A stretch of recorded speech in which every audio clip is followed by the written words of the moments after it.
matériel que le rôle des anciens. Le rôle des anciens est plus spirituel. Amen. Amen. Parce que pour entrer dans les trois formes de l'église, que vous devez noter, l'église a trois formes. Donc vous allez noter seulement les parties importantes. Alléluia. Trois formes. La première forme, la forme épiscopale. Épiscopale.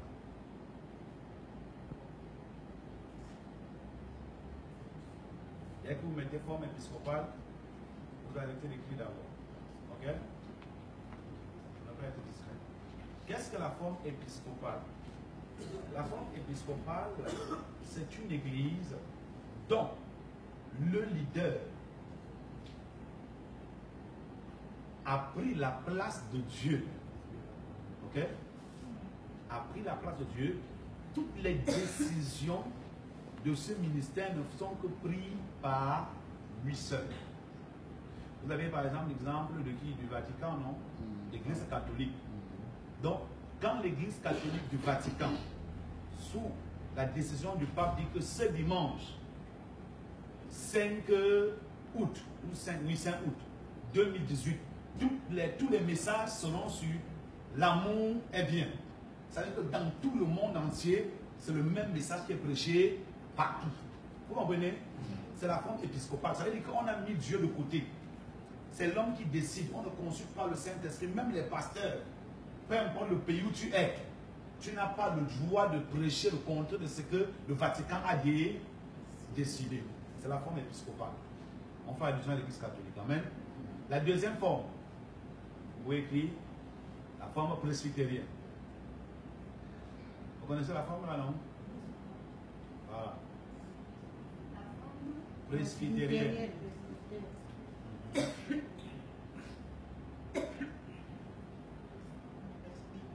Ouais, presbytérienne.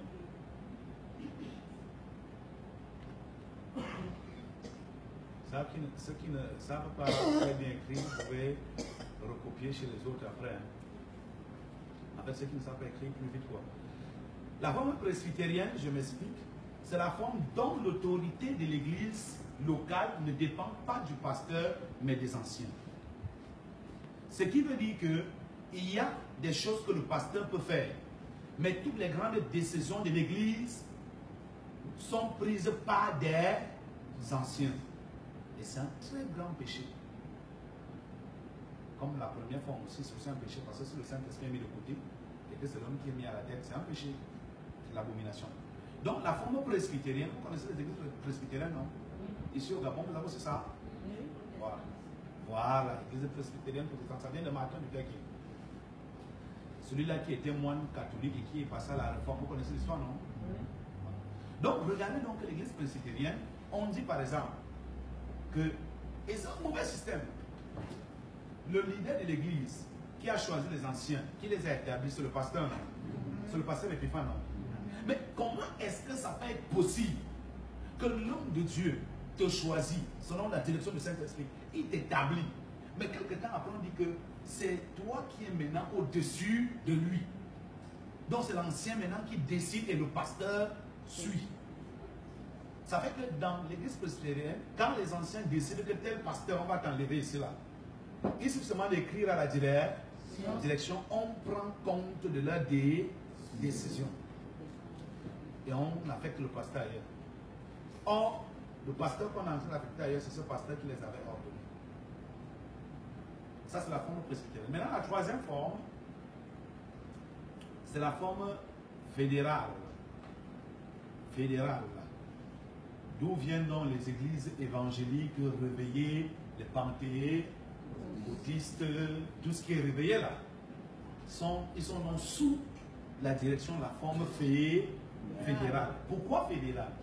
Fédéral ici veut dire qu'en fait, l'autorité de l'église locale ne dépend pas ni des anciens, ni des diacres, mais ça dépend du pasteur selon la direction du Saint-Esprit.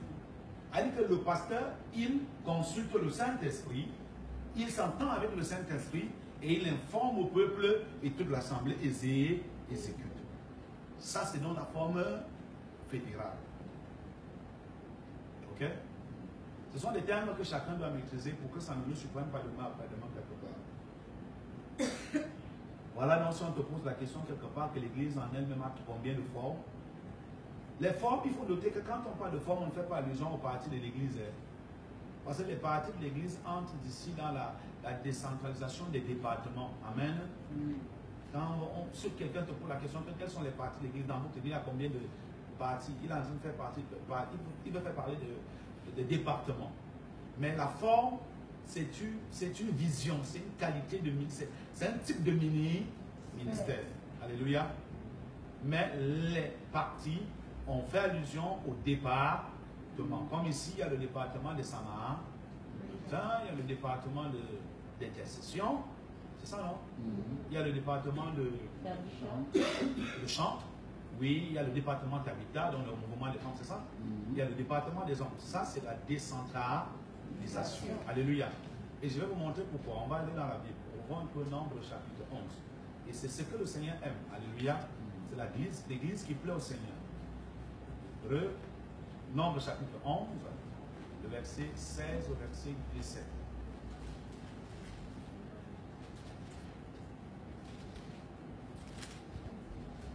Nombre 11, verset 16, il est écrit.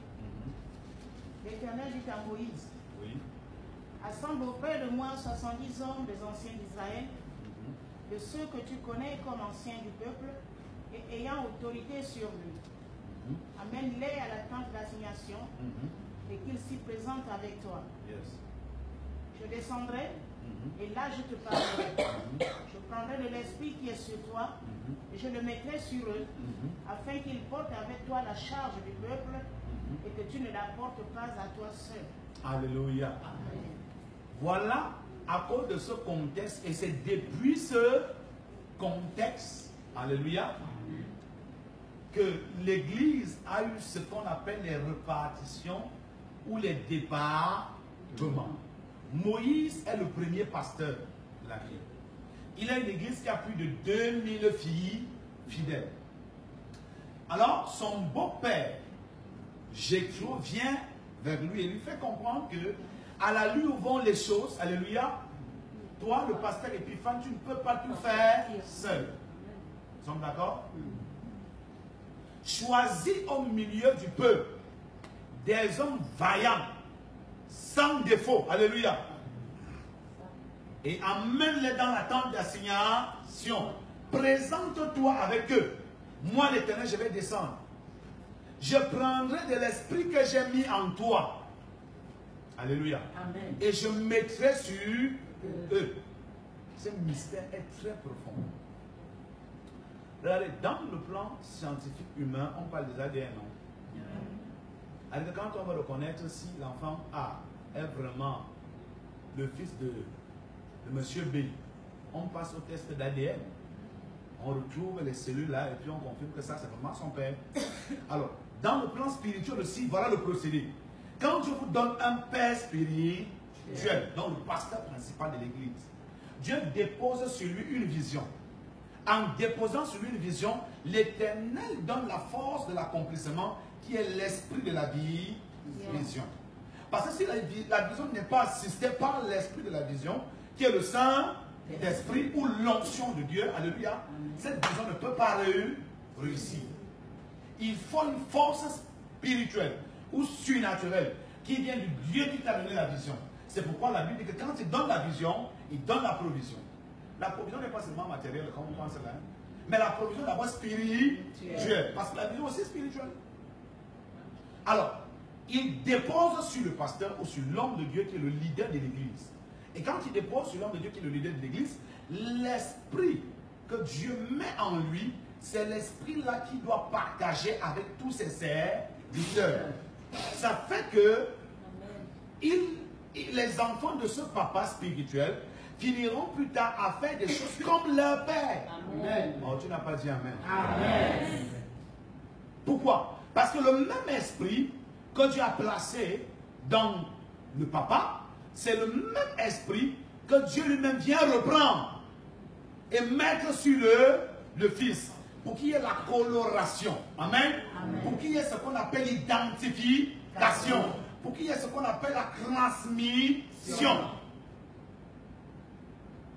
Si on veut connaître si tu es vraiment le fils du pasteur Épiphane, même si tu veux, même si tu ne veux pas, à un moment donné, tu vas te comporter comme lui. Amen. Amen. Alléluia. Amen. Tu vas te comporter. C'est un fait indéniable. Parce que Dieu ne va pas prendre l'esprit ailleurs. Il va prendre ce qu'il a mis en lui et il va déposer sur toi. C'est pourquoi, regardez, dans la Bible, on nous parle de Élie et Élisée. Élie est le père spirituel d'Élisée. Ce n'est pas ça? Mais Élie connaissait Dieu, non? Élisée aussi connaissait Dieu. Mais Élisée, Dieu savait qu'il avait placé Élisée comme le fils d'Élie. Alors Dieu lui-même n'est pas venu directement donner l'onction à Élie. Vous comprenez? Il a fallu qu'Élisée fasse des preuves au pied de son père spirituel. Et la Bible dit que c'est l'onction que le père avait qui est descendue sur le fils à cause de sa loyauté. Il s'agit de son père. Mais tellement il était loyal que Dieu a dit que je ne prends pas seulement l'onction que j'ai déposée sur Élie, mais j'ajoute une autre. Alléluia. La double onction. Et regardez, Élie, pendant tout son ministère, il a fait 7 grands miracles. Comme j'ai dit, on va parler. Alléluia. Mais Élisée, qui a reçu la double portion, il va faire 14 grands miracles. Il va faire presque les mêmes miracles que son père. La seule différence, c'est que lui va faire 14, le père va faire 7. Vous comprenez? Pourquoi? Parce qu'il était un fils qui était très loyal. Donc, quand vous êtes soumis à un père, c'est l'esprit que Dieu place en lui, la grâce que Dieu place en lui, qui descend sur vous. Vous comprenez? Et si votre loyauté est vraiment profonde, non seulement elle attire la grâce que Dieu a mise sur votre père sur vous, Dieu ajoute une autre grâce. Oh, savez-moi double. Vous comprenez? Élisée arrive à la traversée du Jourdain. Élie lui pose la question, mais qu'est-ce que tu veux? Depuis Bethel, je t'ai demandé de rester. Alléluia. Élie dit non, je ne peux pas rester, je te suivrai. Ils arrivent. Ils quittent Gilgal, ils quittent à Gilgal. Ils arrivent à Bethel. Élie regarde derrière et dit, mes petits frères, je t'ai demandé de rester. Élisée dit, là où tu es, c'est là où je suis. Amen. Ils ont traversé Bethel. Ils arrivent à Jéricho. Élie regarde toujours derrière, Élisée est là. Ils traversent Jéricho. Ils arrivent au Jourdain. Élie regarde derrière, Élisée est toujours là. Élie dit dans son cœur que je pense que c'est ici que tu vas rester. Parce que le Jourdain, si. Je vais voir comment tu vas traverser ça. Alléluia. Or, Élisée était tellement attaché à son leader et à son père qu'il a dit dans son esprit que si Élie traverse, moi aussi je vais traverser. Amen. Amen. Amen. Et c'est ce qui s'est passé. Dès qu'Élie a traversé, Élisée aussi est venu, il a traversé. C'est là où Élie va lui poser la question, qu'est-ce que tu veux juste? Il dit, je veux la double portion de ton esprit. Élisée va lui dire, si tu me vois monter, tu auras cette double portion. Après cela, il y a eu un tourbillon terrible. Qu'est-ce qui caractérise le tourbillon? Premièrement, le vent violent. Deuxièmement, la poussière montante. Troisièmement, les cailloux qui veulent entrer dans nos yeux. Et Élie a dit que si tu me vois monter. Donc, Élie a mis Élisée dans la dernière épreuve. Le gars a soulevé le vent, le sable, la poussière. Mais Élisée n'a pas fermé les yeux. Alléluia. Vous savez ce que ça veut dire? Quand on dit oui à un père spirituel, vous comprenez? Peu importe le degré de la persécution, on ne ferme pas nos yeux pour regarder ailleurs. On reste braqué sur lui. Peu importe les soulèvements, on dit moi mon repère c'est mon père spirituel. Tant qu'il est debout, je suis debout. Tant qu'il est là, je suis là. Le reste là, je ne regarde pas ça. Amen. Tu n'as pas dit un bon amen. Amen. Parce que si Élisée fermait les yeux, c'était le dernier test. Élie avait dit que tu n'es pas digne. Parce que Jésus a dit, si quelqu'un met la main sur la charrue et regarde en arrière, il n'est pas digne du royaume des cieux. Et il fallait donc que Élisée reste les yeux ouverts, fixés sur son père spirituel.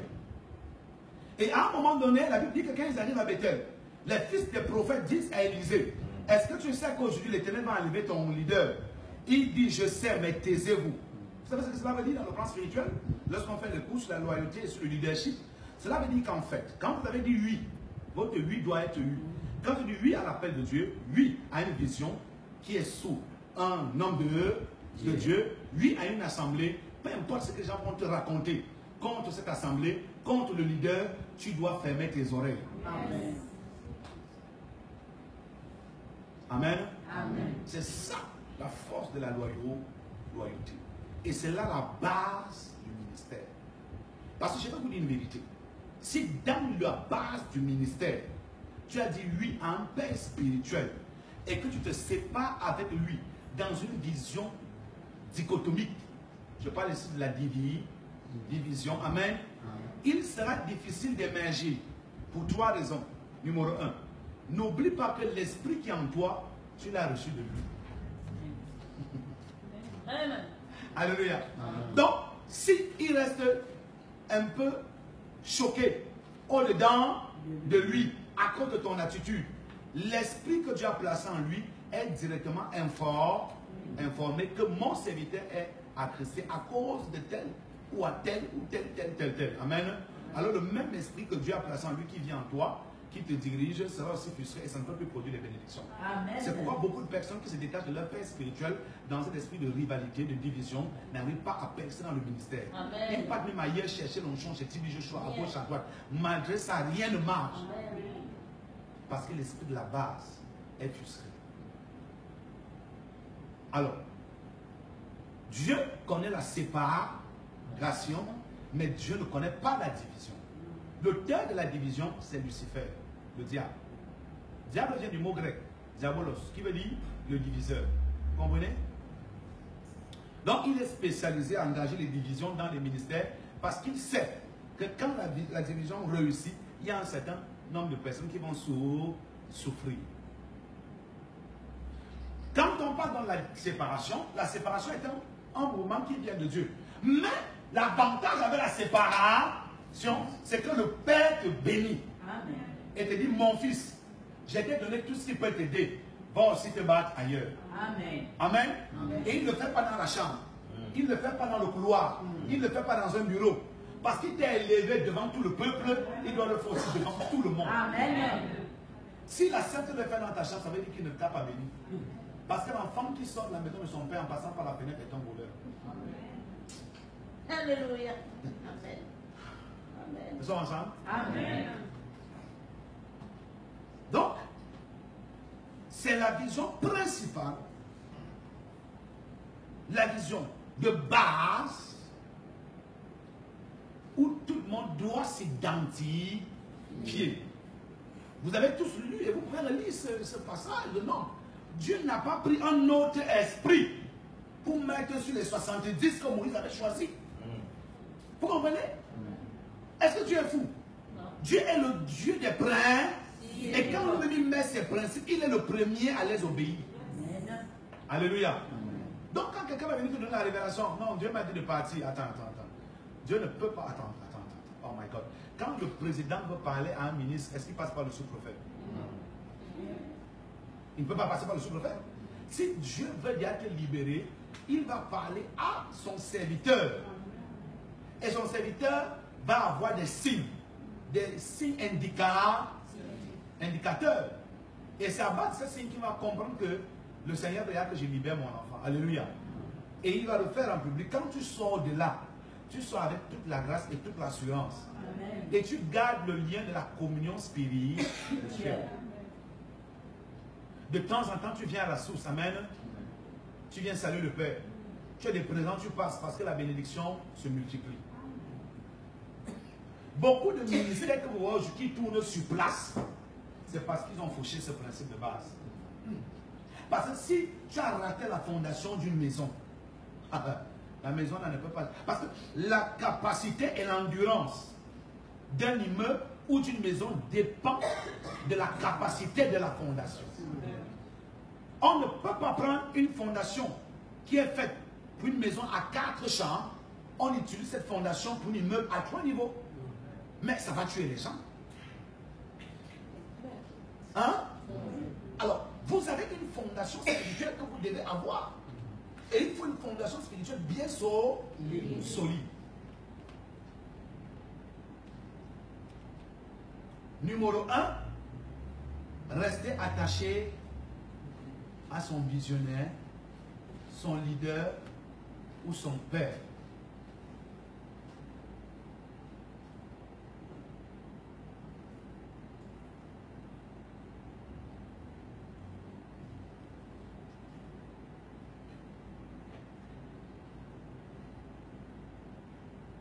C'est bon? Vous avez noté? Numéro 1, rester attaché à son leader. Voilà, ou à son visionnaire, ou à son père. Amen. Il faut que je fasse un petit bac pour vous expliquer un certain nombre de choses. Parce que quand il dit à son visionnaire, ou à son leader, ou à son père, c'est pas un jeu de mots, mais une pertinence à l'intérieur. Vous savez, un enfant, pour atteindre le paroxysme de la gloire, avant de venir rencontrer un père, il peut arriver que le pasteur Épiphane soit ton père spirituel, mais qu'il n'est pas forcément ton père en Christ. Parce qu'il y a le père en Christ, il y a le père spirituel, il y a le père dans le ministère. Vous comprenez? Ok, je vais m'expliquer. Mais il est possible que une même personne ait ces trois dimensions dans ta vie. Si c'est pasteur Épiphane, si c'est la première église où tu as donné ta vie à Christ, c'est la nouvelle famille, le pasteur Épiphane est donc ton père en Christ.